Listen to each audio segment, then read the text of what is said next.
The US State Department is conducting an extensive visa review, revoking hundreds of visas and scrutinizing many more, primarily affecting foreign nationals involved in pro-Palestine activism, according to official statements.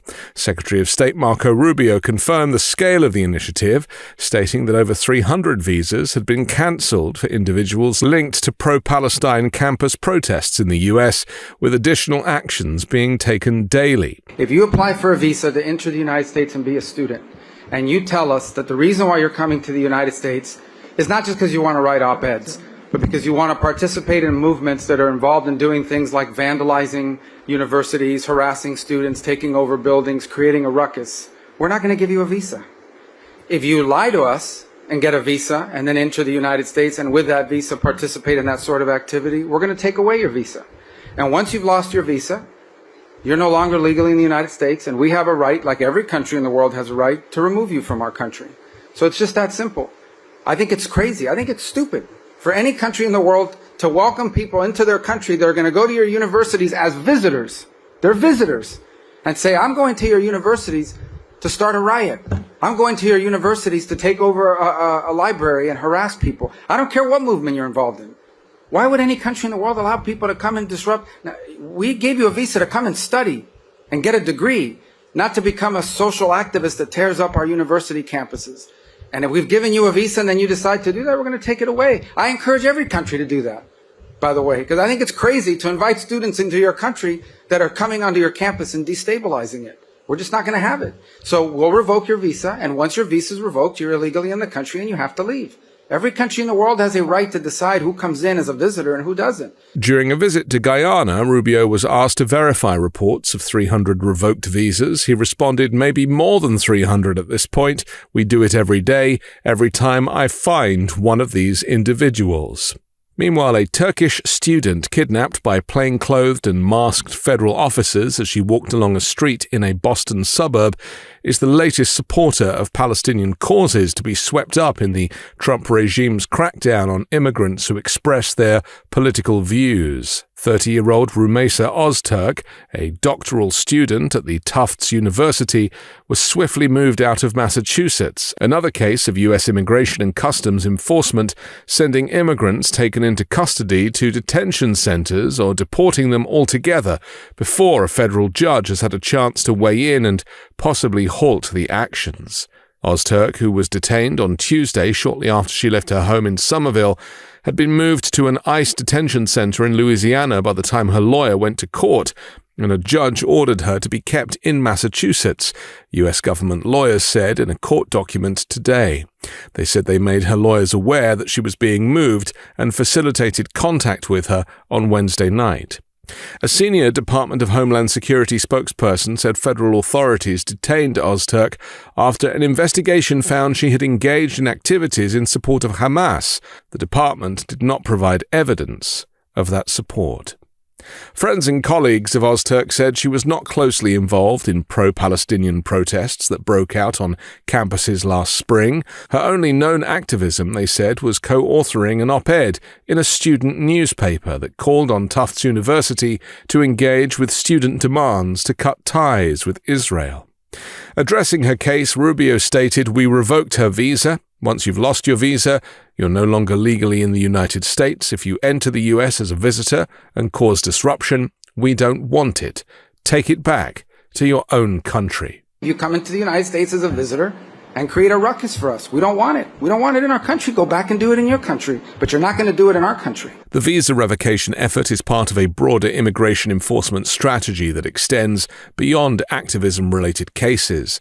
Simultaneously, the Trump regime has introduced additional restrictive policies, including halting green card processing for certain refugees and asylum seekers and issuing directives to deny visas to transgender athletes.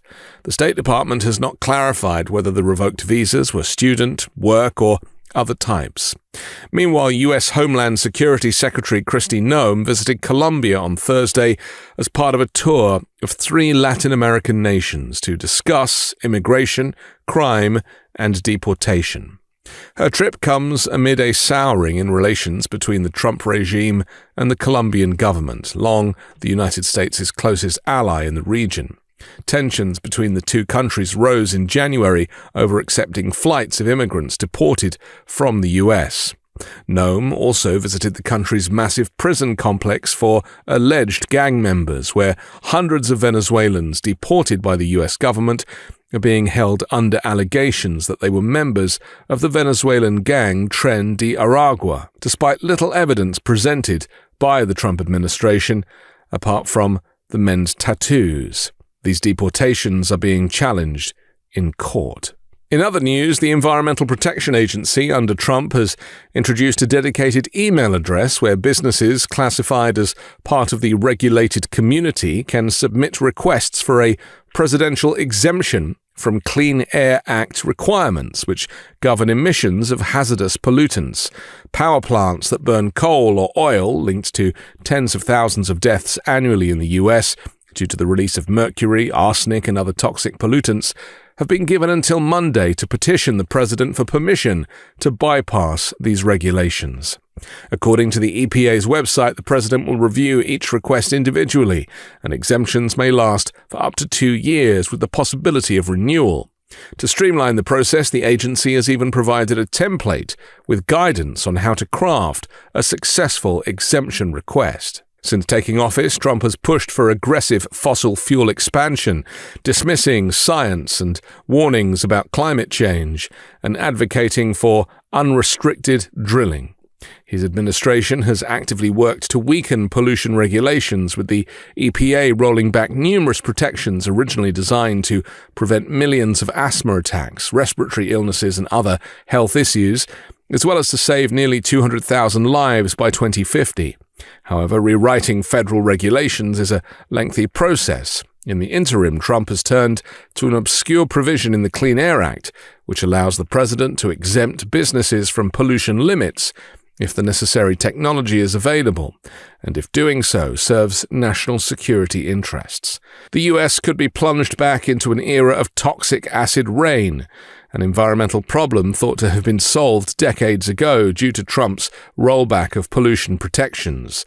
The scientist who discovered the existence of acid rain in North America has warned the reversal of climate protections by Trump's EPA on clean water and water regulations could revert the US to a time when cities were routinely shrouded in smog and even help usher back acid rain, according to Gene Likens, whose experiments helped identify acid rainwater in the 1960s. While drastic improvements in air quality have seemingly consigned acid rain to a problem belonging to a bygone era, Likens said if rules curbing toxic emissions from power plants, cars, and trucks are aggressively scaled back, the spectre of acid rain could again haunt the United States. I'm Anthony Davis. You can find me on the 5 Minute News YouTube channel and podcast, on Wednesdays co-hosting Uncovered, and on Sunday on The Weekend Show with MeidasTouch. Can't get enough Meidas? Check out the Meidas Plus Substack for ad-free articles, reports, podcasts, daily recaps from Ron Filipkowski, and more. Sign up for free now at MeidasPlus.com.